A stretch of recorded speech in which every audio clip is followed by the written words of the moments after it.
한국사 가르치시는 분들이 계속 무슨 동아시아만의 뭐 특수한 외교관계 실리를 위해서 뭐 이런 말 꺼내시는 분들이 있는데요. 그건 어폐를 넘어선 왜곡입니다.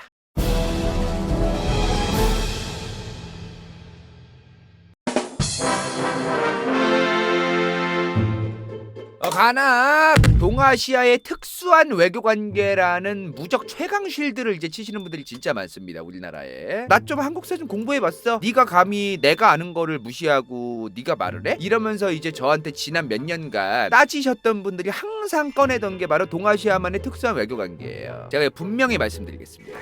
조선이 명나라 청나라랑 했던 조공책봉 관계, 군신 관계는 동아시아만의 특수한 외교관계 그거로 한 게 절대 아니에요. 정말 조선 스스로 생각할 때 너무나 당연하고 당연하다고 본인들 스스로 생각해서 한 겁니다.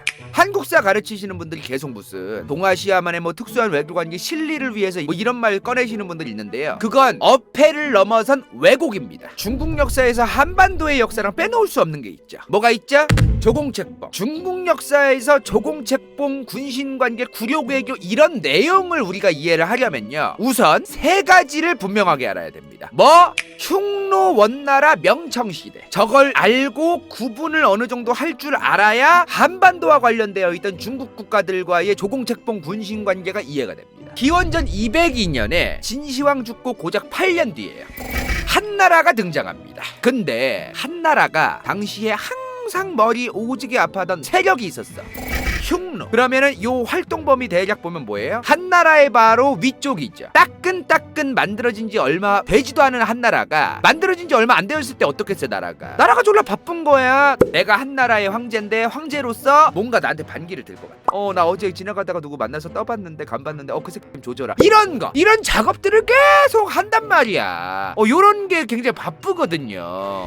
근데 이렇게 바빠 죽겠는데 갑자기 얘네가 설쳐. 그래서 한나라도 바쁘니까 당시에 어쩔 수 없이 흉노에게 조공을 바칩니다. 아무리 중국 대륙을 먹고 저렇게 큰 한나라도 흉노가 머리 아프고 자기들 내부 단속도 잘 안 되는 상황이면은 조공을 바치는 거예요. 근데 조공을 이제 한나라가 바치러 막 우르르 술에 오지게 막 금은보화 끌고 갔을 거 아니야. 갔더니 이제 흉노 부족장들이 막 그래 고마워 싸우지 말자. 며칠 뒤에 이제 이 새끼 하면서 이제 또 쳐들어가가지고 약살 졸라 하고 이제 그러니까 한나라가 또 찾아가. 왜 이러십니까? 조공 드렸잖아요 미친 새끼야. 그랬더니 흉노가 그랬나? 더 줘.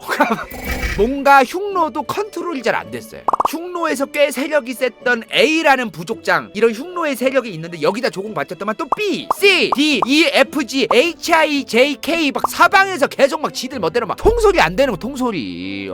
한나라 입장은 어떻겠어? 그럼 나라도 욕 나올 것 같아. 아니 저 새끼들은 도대체 조공을 누구한테 바쳐야 되는 거야 그러면? 바쳤는데 쳐들어와. 한무제. 기원전 156년부터 기원전 87년까지 있었던 한나라의 무황제예요. 이 한무제가 이제 저 새끼들 안 되겠다. 흉노를 조지기로 결심을 합니다. 그리고 동시에 유교라는 카드를 꺼내듭니다. 중국 역사상 유교라고 하는 존재가 본격적으로 튀어나올 때가 이때예요. 이미 유교는 춘추전국 시대 한무제의 할아버지일 때 나온 건 맞아. 그러나 한무제까지 그 수많은 국가들이 유교를 쳐다도 안 봤어요. 근데 드디어 이제 그 옛날에 나왔던 유교라고 하는 게 이 한무제가 이거 유교 뭐냐 이거 괜찮은 것 같은데 여기를 이제 잘 유심히 봐야 돼요.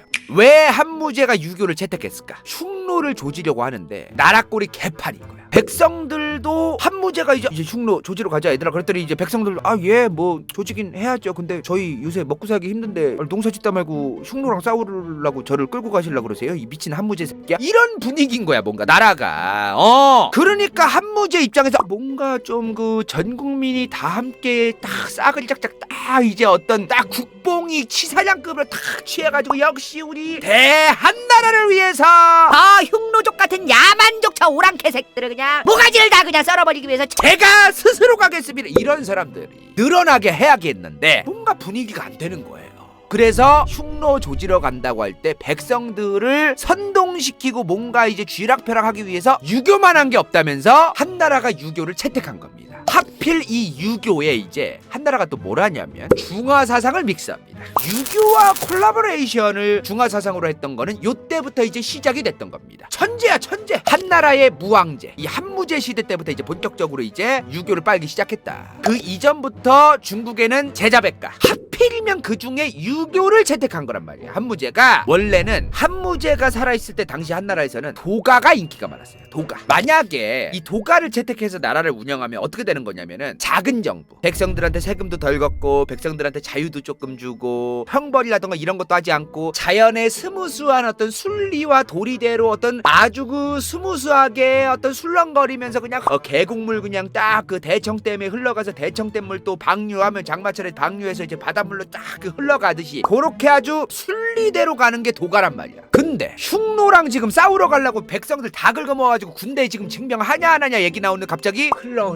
계곡물이 댐 가가지고 댐물이 또 바닷가가 되고 또 섬진강에 가서 또 이렇게 되고 또 갯벌로 가고 이렇게 아주 스무스하게 요런 느낌의 도가를 흉노랑 지금 대가리 터지게 싸워야 되는 한무제가 채택을 하겠어? 그래서 한무제가 유교를 채택한 겁니다. 유교가 뭐라고 했어? 본분에 맞게, 주제에 맞게, 예의를 위해서, 질서를 위해서, 신하는 신하로서 당연히 왕을 위해서 어유 싸바싸바 잘하고 쿠데타도 일으키지 말고, 백성들은 백성들로서 귀족이라던가 황제 보면 대가리 그냥 쳐박고서 토달면 안 되고 그냥 말 잘 듣고, 그래야 이 질서와 평화가 유지되는 거다. 그게 유교예요. 그래서 지금 흉노족이랑 싸워야 되는데 당연한 이 세상의 질서와 평화를 위해서 주제에 맞게 백성들과 한나라의 백성으로서 흉노족을 쳐부셔야 너네가 평화로워지고, 너네가 당연히 나라를 위해서 당연한 이 세상의 질서를 위해서 너네가 당연히 전쟁터로 가져야 되는 게 당연한 거다 라는 게 유교인 겁니다. 물론 공자가 이렇게 쓰라고 만든 건 아니에요. 공자가 만든 거를 지들 입맛에 맞게끔 헤쳐먹으려던 황제 왕들이 지들 멋대로 코에 걸면 코걸이 귀에 걸면 귀걸이로 이제 써먹은 거죠.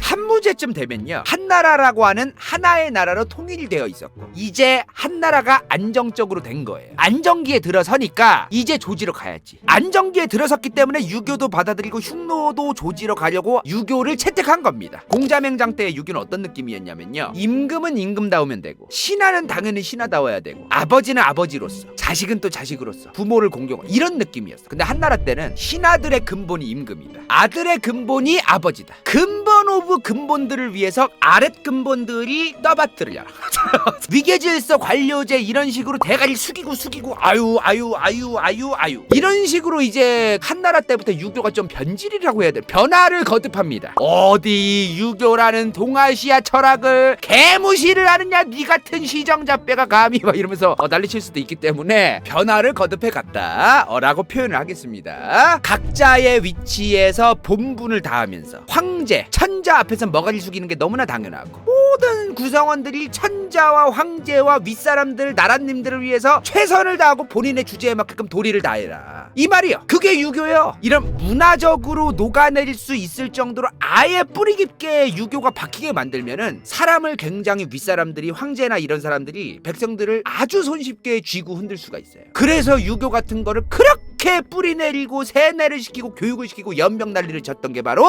한무제 때 이후에 한나라였던 겁니다. 이 양반이 태학을만, 태학, 유교 이제 가르치는 학문 어떤 그 기관이죠. 그 태학에서 공부하고 유교 공부한 사람들만 이제 등용하고, 그러면 이제 한무제 시대에 한무제 주변에 있는 황궁에서 일하는 수많은 공무원들, 신하들은 유교 공부한 사람들인 거야. 그러면 한무제한테 개길 가능성이 줄어들겠죠. 이러한 유교를 세뇌하는 국가, 한나라라고 하는 국가의 유교를 아주 뿌리 깊게 세뇌를 시키는데, 여기다가 유교 세뇌 양념에 중화사상까지 믹스하면 어떻게 됐겠어요? 어마무시한 국뽕과 치사장.